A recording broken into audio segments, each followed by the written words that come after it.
Hotel Cecil. Sekilas, tak ada yang aneh dengan hotel yang berada di 640 Main Street, Los Angeles, California, Amerika Serikat ini. Namun di balik bangunan yang berdiri sejak tahun 1927 ini, tersimpan berbagai kisah horor yang mencekam. Masa lalu Hotel Cecil yang gelap masih menghantui hingga saat ini. Mulai dari bunuh diri, misteri hilangnya seseorang, hingga pembunuhan berantai. Bahkan sejumlah orang berpendapat bahwa kutukan telah menimpa Hotel Cecil. Hotel Cecil terletak di pusat kota Los Angeles. Hotel indah dengan bangunan bergaya Eropa kuno ini dibangun sekitar tahun 1920-an. Di luar predikatnya sebagai hotel berhantu, Hotel Cecil merupakan pilihan yang tepat bagi para wisatawan karena tempat yang berada di jantung kota. Biayanya tak terlalu mahal, juga menjadi salah satu nilai tambah bagi para turis. Sayangnya, semua kelebihan hotel yang berkapasitas 700 kamar ini seolah terpuruk oleh reputasi buruk Hotel Cecil sebagai hotel berhantu.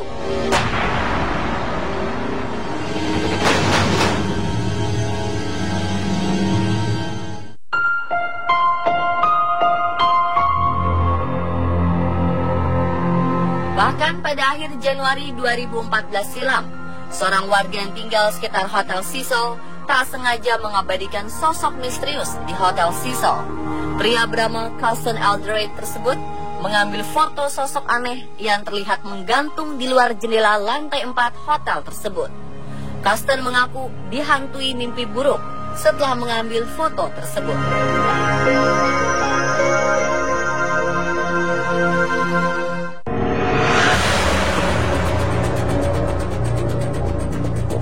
Menengok ke masa lalu, reputasi Hotel Cecil sebagai hotel berhantu bukan tanpa alasan.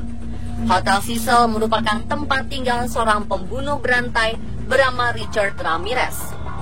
Selama kurun waktu tahun 1984 hingga 1985, pembunuh yang berjuluk Night Stalker ini menteror warga Los Angeles sebelum akhirnya ditangkap dan dinyatakan bersalah atas 13 kasus pembunuhan. Saat melakukan aksi terornya, Richard Ramirez tinggal di Hotel Cecil. Tak hanya Richard, pembunuh berantai asal Australia, Jack Unterweger, juga tinggal di Hotel Cecil pada tahun 1991 selama 5 minggu. Selama itu, Jack telah membunuh 3 wanita. Ternyata Jack yang bekerja sebagai jurnalis kriminal di Los Angeles terinspirasi dan meniru apa yang dilakukan oleh Richard Ramirez.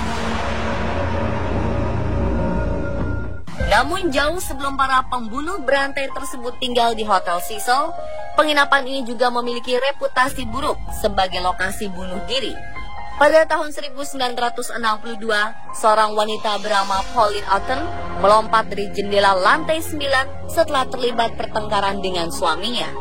Tragisnya, tubuh wanita berusia 27 tahun ini menimpa seorang pejalan kaki yang juga turut tewas. Peristiwa bunuh diri lain juga terjadi pada 11 Februari 1962.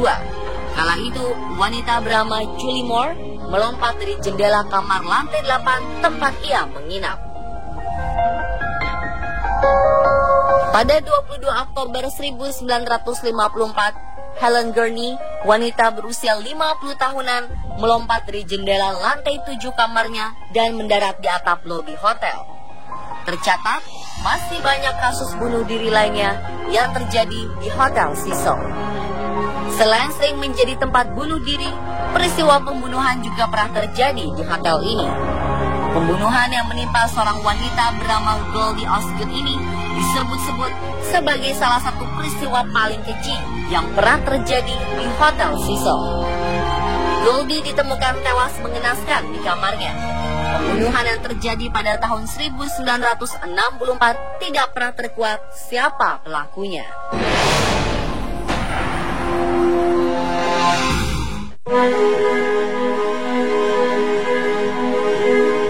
Rangkaian peristiwa berdarah dan misterius terjadi di Hotel Cecil. Puncaknya tanggal 19 Februari 2013 silam, ditemukan sesosok jasad wanita di dalam tangki air hotel tersebut. Penemuan jasad ini dimulai ketika para penghuni Hotel Cecil mengajukan komplain pada pengurus hotel mengenai aliran air yang terlalu kecil.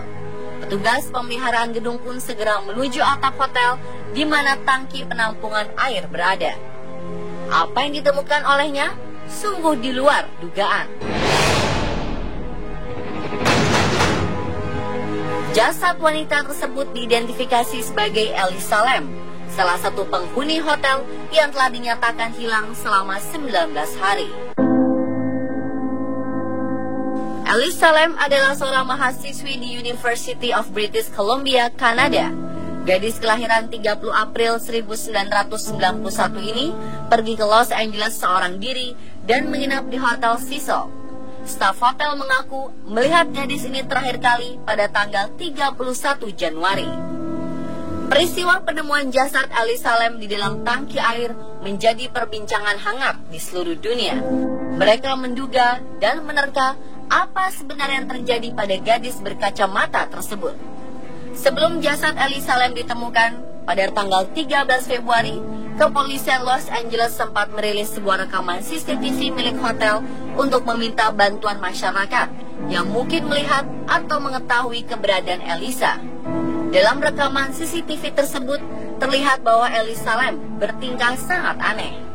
Gadis berusia 21 tahun ini masuk ke lift lantai 14, kemudian menekan beberapa tombol sekaligus sambil mendekatkan kepalanya.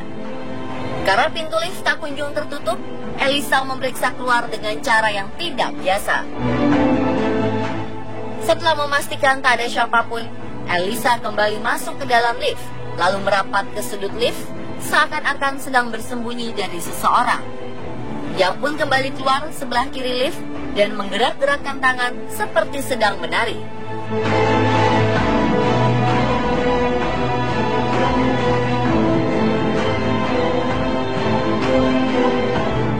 Setelah itu ia pergi dan pintu lift tertutup.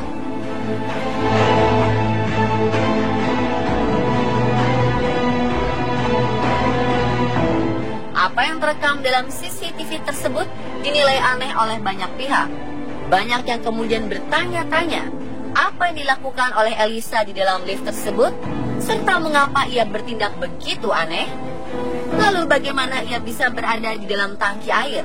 Dan bagaimana caranya ia bisa naik ke atap yang terkunci? Pada tanggal 22 Februari 2013, pihak kepolisian menyelesaikan otopsi dan mengumumkan bahwa penyebab kematian Elisa belum bisa dipastikan. Pengumuman selanjutnya akan menunggu hasil pemeriksaan toksikologi terlebih dahulu. 4 bulan kemudian, tepatnya 21 Juni, seluruh pemeriksaan selesai dan pihak kepolisian mengumumkan bahwa kematian Elisa Lam terjadi akibat accidental drowning atau tenggelam karena kecelakaan. Pemeriksaan ini juga menemukan kalau Elisa menderita bipolar disorder. Bipolar disorder merupakan penyakit mental yang berhubungan dengan perubahan mood yang drastis. Polisi menduga kondisi ini bisa jadi berkontribusi terhadap kecelakaan yang menimpa Elisa Lam. Pengumuman ini membuat keluarga Elisa kecewa karena tidak ada keterangan bagaimana Elisa bisa sampai ke atap. Banyak yang menduga bahwa kasus ini belum benar-benar terselesaikan dengan tuntas. Meski kepolisian telah merilis pernyataan resmi, namun berbagai macam spekulasi terkait kematian Elisa Lam terus berhembus. Di antaranya adalah keyakinan bahwa Elisa Lam meninggal terkait dengan roh-roh yang bergentayangan di Hotel Cecil. Banyak orang menganggap bahwa Elisa Lam berinteraksi dengan makhluk halus penghuni hotel sebelum ia menghilang. Namun, benarkah demikian? Apakah ada hal lain yang menyebabkan gadis ini akhirnya tewas di dalam tangki air? Simak berbagai teori dan spekulasi terkait kematian Elisa Lam di Hotel Cecil besok di On The Spot.